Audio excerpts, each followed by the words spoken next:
ሰላም እንዴት ናችሁ?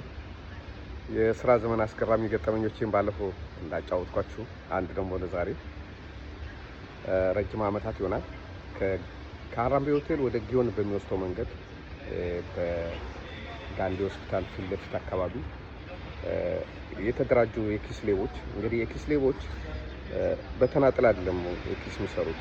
ብዙ አይነት የኪስ ሌቦች አሉ።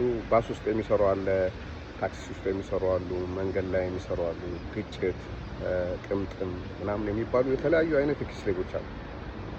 እና የሚሰሩት በአንድ ሰው ሊሰራ የማይችል ስለሆነ አንዱ ያጃኩማል፣ አንዱ ወይ ጋዜጣ እንትን አዘዋሪ መስሎ ወይ ጀብሎ ሻጭ መስሎ አንዱ ይጋፋል፣ አንዱ መንገድ ይዘጋል። እንደዚህ ተደርጎ ነው የሚሰራው እና በደንብ ተደራጅተው ልምምድ አድርገው ነው የሚሰሩት።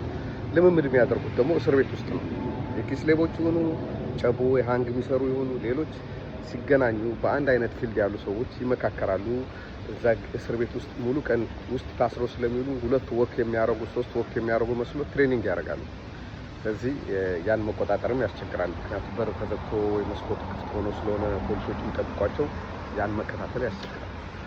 እና ምንድነው የሆነው? እነዚህ የኪስ ሌቦች 5 ሆነው እንግዲህ እንደዚህ ሲሄዱ ብትንትን ብለው ነው የሚሄዱት። ሁለት አንድ ላይ አንድ ለብቻ እንደዚህ ብትንትን ብለው ነው የሚሄዱት።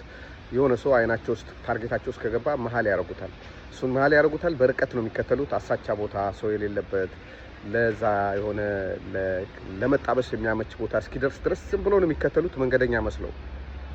እና ሰው ደግሞ አንድ ሰው እየተከተለኝ ነው ይችላል። 5 ሰው ይከተለኛል ብለህ ማሰብ ብዙ ጊዜ ለኖርማል ሰው አስቸጋሪ ስለመሆን አይጠረጠርም ሰው።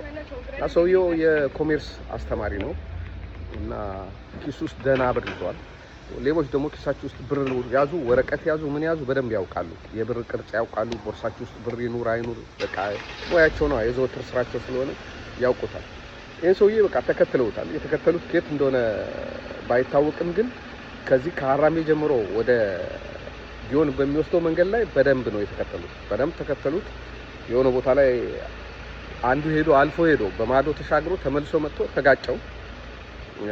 ማለት መንገድ እንትን እንዳለ ሰው ተጋጨው። ሌሎቹ ወዲያው ከኪሱ አወጡበት። ንቁ ስለነበረ ሰውየው ነቃና ያወጣበትን ሰው መከተል ጀመረ። ያወጣበትን ሰው ሌባ እያለ ሲከተል ትንሽ እንደሄደ እነዛም አብረው ሌባ እያሉ ተከተሉና ሰውየውን በጠረባ ጣሉት። ምክንያቱም ያ ብር በፍጹም ሊያመልጣቸው የሚገባ ነው። ሌሎች ሌቦች ተሰራቂውን በጠረባ ጣሉት። ሌባ እያሉ መቱት። መንገደኛ ሁሉ እኛ ሀገር ሌባ ተይዞ ዱላ ይጠየቃል የሚል አባባል ስላለ ይህን ሰው በቃ መቀጥቀጥ ጀመረ። መንገደኛው በጣም ተደበደበ። ከዛ ሌባ ተብሎ ታንቆ እዛ አካባቢ ጊዮን አካባቢ ለተመደቡ ፖሊሶች ተሰጠ። ሰውየው መናገር በማይችልበት ደረጃ ነው የተቀጠቀጠው። ደም በደም ሆኗል። ጥርሱን አውልቀውታል። ፊቱ ላይ ምናምን በቃ ያልተመታ ቦታ የለም። ምክንያቱም እነዛ ሌቦች ብቻ ሳይሆኑ እኛ ሀገር ሰው ሌባ ነው ከተባለ መንገደኛውም ይደበድባል። እንደዛ ተደብድቦ ሰውየው ፖሊስ ጣቢያ ሲወስዱት ፖሊስ ጣቢያ እኔ ተሰረቅኩ እንጂ ሌባ አይደለሁም ማለት ይዘውት የሄዱ ሰዎች ዋናዎቹ ሌቦች አይደሉም።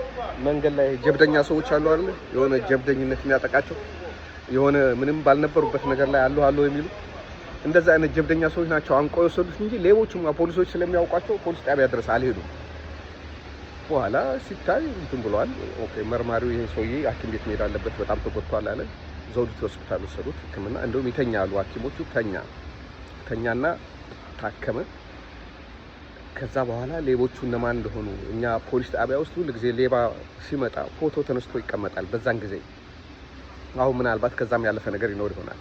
አሻራ እንደሚነሳ ሁሉ ማስረጃ ያለው ወንጀል የፈጸመ ሌባ ፎቶ ደግሞ ሁሉ ጊዜ ተመሳሳይ ወንጀል የሚፈጽሙ እንደ ወንጀላቸው አታላይ እነማን ናቸው፣ የኪስ ሌባ እነማን ነው፣ ጨቡ ሃንግ የሚሰራው እነማን ነው፣ የመኪና ዕቃ የሚሰርቀው ማን ነው፣ እንደዚህ ሴት የሚደፍረው ማን ነው ምናምን ተብሎ በሊስት ፎቶ ይቀመጣል። እና ይሄ ሰውዬ ከትንሽ ሆስፒታል እንዳገገመ ይሞታል ብለን ነበር የፈራነው። ፎቶ ይዘን ሄድንና አሳየነው።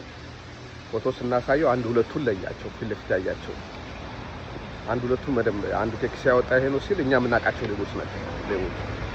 ስለዚህ አሁን እንደገና እሱን ከሳሽ አድርገን ለድብደባና ለዘረፋ ከሳሽ አድርገን ከነዛ ከ5 ውስጥ 3ቱን ያዝናቸው። 2ቱን ልንይዛቸው አልቻልንም የዛን ጊዜ ወይ አልታወቁም ራሳቸው ማን እንደሆኑ። 3ቱ ግን ታወቁ። ያኔ እዛ አካባቢ የነበሩ ሱቆች ምናምኖች ስለነበሩ የነሱ ምስክርነት ተቀበልን። እዛ አካባቢ የኔ ቢጤዎች የነበሩ ይለምኑ የነበሩ ሰዎች ምስክርነት ተቀበልን፣ ለዩዋቸው ከሌሎች ሰዎች መሃል። ከዛ በኋላ እነዚህ ሰዎች 5 ዓመት ተፈረደባቸው። ምን ሌላችሁ ፈልጌ ነው እዚህ ላይ ማሳየት ፈልጌ፣ የሆነ ሰው ሌባ ሲባል ሰው ዝም ብሎ ነው የሚደበድበው። ሌባ መሆን አለመሆኑ አያረጋግጥም። እና ሌባ የተሰረቀው ሰውዬ ነው የተደበደበው። ስሙን መጥቀስ እችላለሁ። የማቆ አስተማሪ ነው፣ ኮሜርስ የሚያስተምር ነው። የተደበደበው ተሰራቂው ነው። ስለዚህ ሌባ ሲሉ ሌቦች ራሳቸው ሌባ ብሎ ሌባ እንደሚያስመልጡ ማወቅ ይኖርብናል። እና ከገጠሙኝ ነገሮች ሌቦች ብዙ ጥበብ ብዙ ታክቲክ ይጠቀማሉ። ይሄኛው ግን በጣም ጭካኔ የተሞላበት ስለነበረ አረሳውም። ላካፍላችሁ ብዬ ነው። ስላዳመጣችሁኝ አመሰግናለሁ።